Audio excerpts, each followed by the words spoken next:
What is going on, guys? So today I'm going to bring to you a very special video. This is going to be the very first time I have started up this car since we've done the engine build. The last time it ran was December of 2016, so it's been about a year and a half since this thing ran last. If you come to this book right over here, this is most of the receipts for the car. I have no idea how much money I've actually spent on this here, but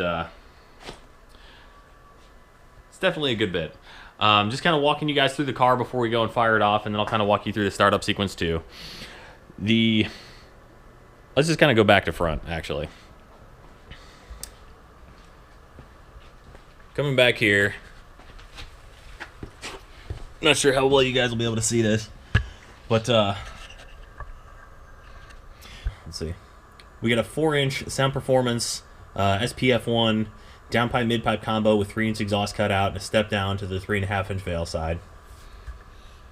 We got our PHR 3.5-inch Driveshaft, Carbonetic 2-way LSD, and Driveshaft shop big boy axles right back here. The suspension is going to be Titan sway bars. We got JIC FLT-A2 Coilovers and braided lines. Pretty much throughout the car. Got a couple of other battle version components and stuff, as you can see over that way.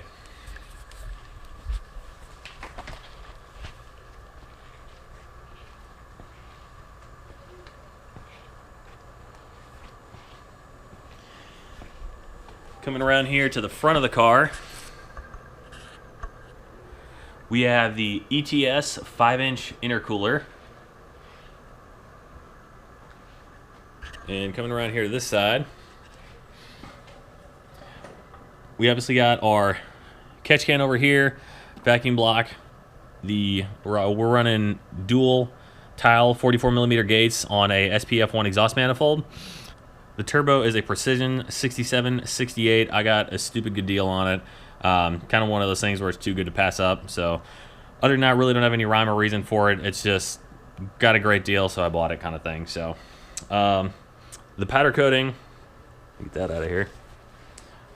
The powder coating was all done by a local guy up in Anderson, Indiana. Does really, really great work. If anybody wants his information, let me know and I can get it to you, especially if you're local. It does really, really great stuff. Obviously, the engine harness you guys already saw. That is a Tweak Performance harness. We do have a stock throttle body and intake manifold. The fuel system is dual Bosch 44s in tank. The injectors are Fuel Injector Clinic 1350s. I don't even think they make them anymore, to be honest with you. I haven't seen them on their website in a while, but they are E85 compatible. They do really, really well for me, so I really can't complain. Battery's a Braille. I don't know if you count that as a mod, but and then we have our MagnaFuel fuel pressure regulator, flex fuel sensor. Obviously, we are running the Pro EFI 128 EMS on this thing. Fans, we got our IS300 fans out here, so if the ones in the daily ever go bad, at least I'll have a spare set ready to roll. Now, as far as the motor goes, the motor is what I was putting together about a year or so ago. I had Apex Auto Machine up in Chicago do the machine work on the block. It's going to be factory crank. It's got Manley turbo Tuff I-beam rods, CP Racing 10-to-1 pistons in the car. The head has a mild port and polish on it, also done by Apex. It's got GSC S2 Cams in it, Titan billet mains, ACL Race bearings for both the rod and the crank, and I'm not running shimless buckets in the car. That was really kind of just me being cheap, because I didn't want to go and spend like $20 and $25 per bucket, so that's really all that is. I will be going shimless buckets eventually, but it probably won't be until I go VVTi head if I decide to go that route. The ignition system on the car, I can throw up a link to these too if you guys want to a little bit more information on them. These are IGN-1A coils. I was talking to Alpha at Texas 2K 14, maybe, was it 14 or 15? I forget when exactly it was, but I was talking to Alpha, and he highly recommended the IGN-1As. That was right around the time that the LQ9 mods were really hot with people, so I wound up going with the IGN-1A setup just because he recommended it. He's kind of like the tuning demigod basically. So yeah, he does really, really good work, really knows his stuff. And I figured if Alpha recommended him, then it's probably a pretty safe bet. So, but I can throw up a link to those in the description where I got them from. They're super easy to install. The spark plug wires themselves I made myself. It's just a MSD kit. I found an open box item on eBay from MSD for like 50 bucks. So I just went and got it, measured out the length I need, and then went ahead and crimped the wires and everything like that myself. So I think that about covers it. The clutch, that was the other thing. The clutch is a rebuilt Carbonetic triple that I got.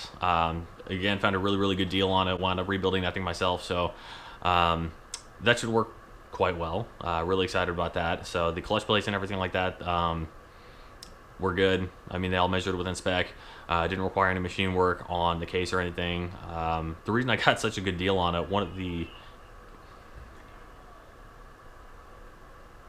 the clutch that I picked up, I got a really, really great deal on it. It actually had a cracked casing and as well as a cracked pressure plate on it.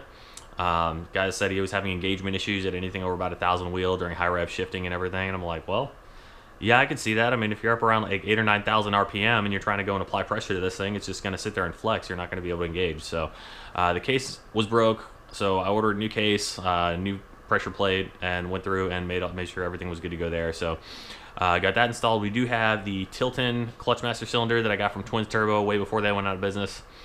And we do have the Chase Bays brake booster to lead as well. So I'm no longer running any ABS. It is a manual brake booster, so that got really, really good reviews from everything I read. Hopefully it works. If not, I do still have the factory brake booster that I can go and throw back in the car, and all the brake lines and everything, so that's really not a big deal. But anyway, that's a little bit of background on the car. Like I said, what we're going to be doing today is going through and firing this thing up for the first time in about 1.5 years. So as far as startup procedure goes, the first thing we're going to do, I actually already did at the end of the last video, and I was just going through and priming the oil system.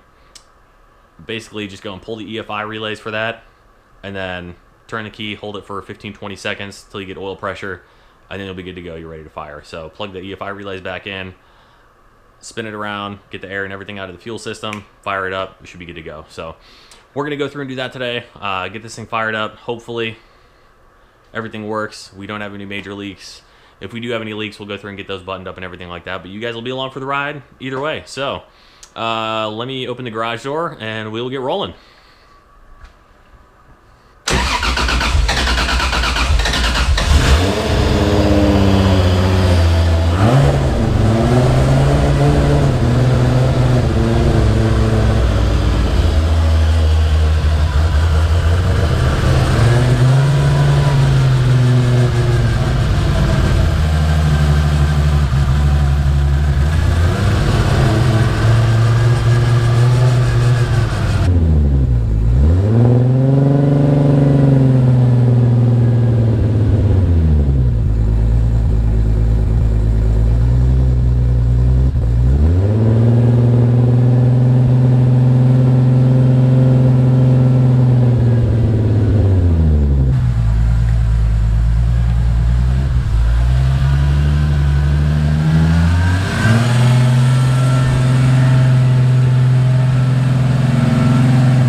really sure what's going on with the CAN display here, but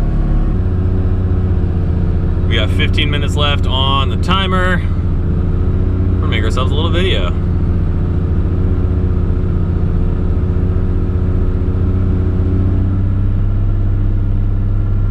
Alright guys, hopefully y'all can see me in here. So what we're doing right now, according to the directions on the CP Pistons, what we need to do is go through and bring the revs up to about 1500 to 2000 for 20 minutes until the engine is completely warmed up, and then do that for 20 minutes. So we're gonna go ahead and do that now for about another 15 minutes, 13 minutes, and then we should be good to go.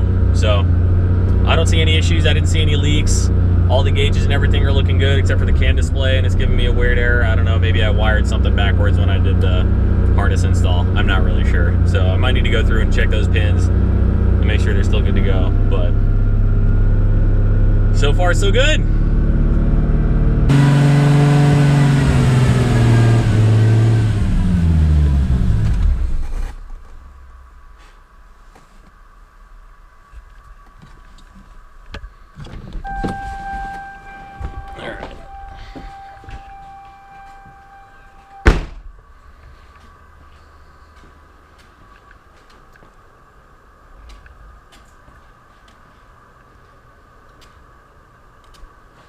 It appears as though we have a slight technical problem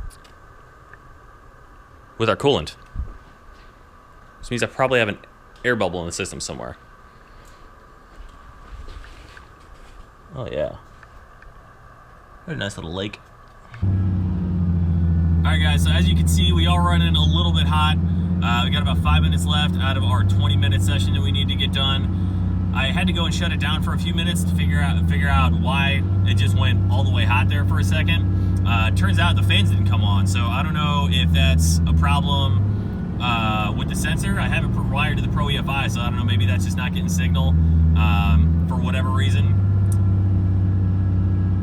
But yeah, so the fans were coming on, so I went through and hardwired those, so those are hardwired on right now.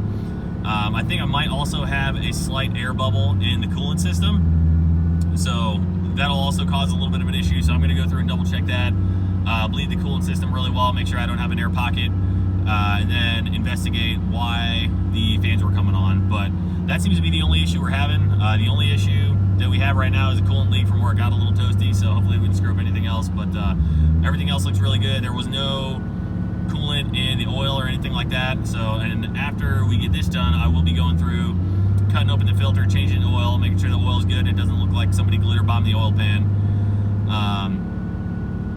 Yeah, and then cutting open the filter and everything, make sure we don't have any metal chunks or anything like that in there. So we should be all right. So far, everything is going really well. Like I said, we only had that one minor coolant leak. Looks like we probably got an air bubble in the system somewhere, and then I got to figure out why the fans aren't coming on. But other than that, I mean, we're good to go. This is good. So I'm really excited. I got a couple issues to go and narrow down. And then, yeah, we should be off and running. I'll be able to make a tuning appointment here shortly. Take the car up, get tuned, and see what she puts down. All right, so right now what I'm going to do is I'm going to go through and drain the oil, make sure it doesn't look like somebody glitter bombed our oil pan, and then I'm going to go and cut open the filter, make sure we don't have any little metal flakes or anything like that in there too. So give me just a second to grab the oil drip pan, and we will get to that.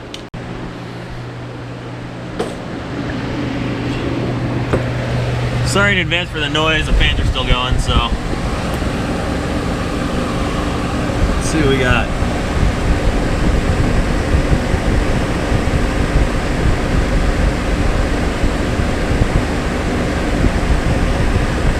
That is toasty.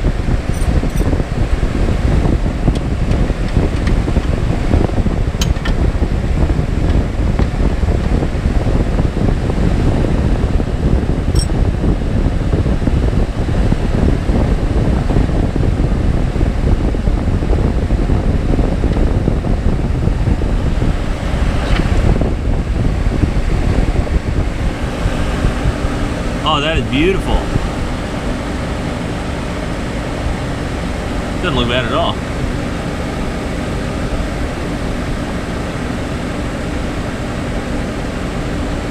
So I know that some of you are going to comment that the oil looked milky and whatever else. First of all, you got to keep in mind that we do have a whole bunch of assembly lube and everything like that coming in there, and I use VR 2050.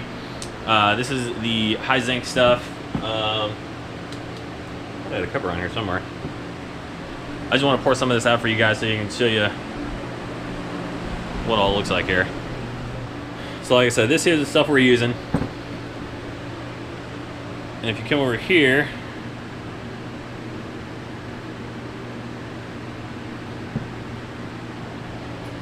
I mean, that's basically the same shade roughly. Obviously the other one is going to be a little bit thinner just because it is hot right now, but overall, I mean, that was the same shade as what was coming out of there, so I don't see any issue with that at all. It looked good to me. I didn't see any milk or any foam or anything like that coming out of there, which is great because that means we do not have a blown head gasket, which is awesome. So it is probably just an air pocket somewhere in the coolant system, and then obviously the fan switch and everything we got to deal with and take care of. So I'm going to go and put some fresh oil back in the car so we can get that checked off our list, and then also pull the oil filter off so we can go ahead and check that, make sure there's no craziness in there, and I'll show you guys that as well here in a minute.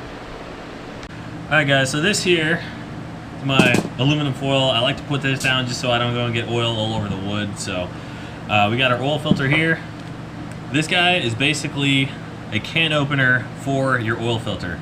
The purpose of this, you just slide it right in here like that. You cut off this portion, and that'll allow you to go through and remove and examine the actual filter elements, like the paper itself. So that's what we're going to be doing right now.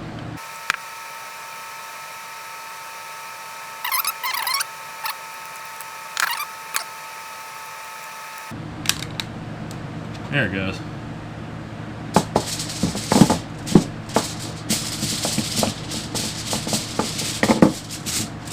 So now we got this part off here. Little rubber thingamabob here.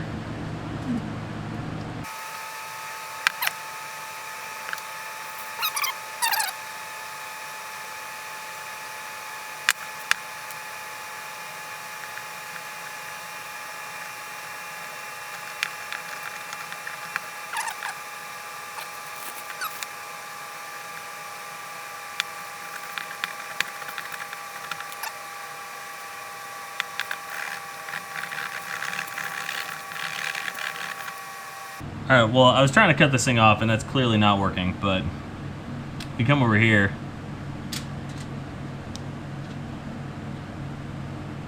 not saying a whole lot, but having purple pleats is kind of messing me up here. Let me get this in better light. Alright guys, so overall I would rate that as mostly a success.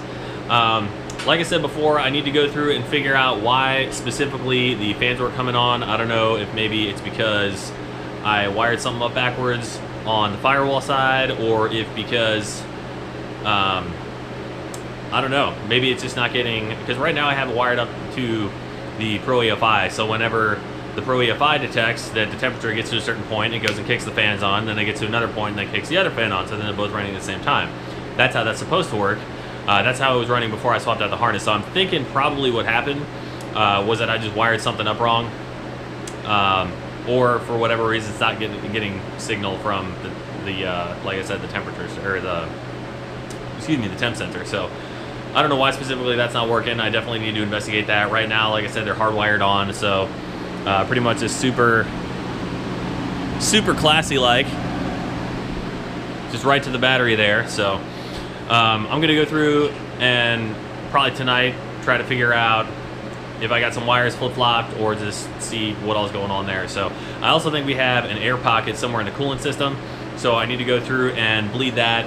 Once we get the coolant system burped, and once we get the wiring for the fans figured out, we should be ready to go. We can go ahead and make our tuning appointment up at Sound Performance, get the car tuned, see what all it puts down, everything like that. So overall, like I said, I would consider today a success. Got a little bit of a lake to clean up right now and some troubleshooting to do. But yeah, overall, I think it's going to do it for this video. I know it wasn't super long. Some of you might like that, some of you don't. I don't know. If you don't like it, then sorry, there's going to be more to come. If you do like it, please be sure to give it a big thumbs up, like, comment, subscribe. If you have any questions, please let me know. Other than that, thank you all very much again for watching. I will see you all very soon in the next video. Catch you next time.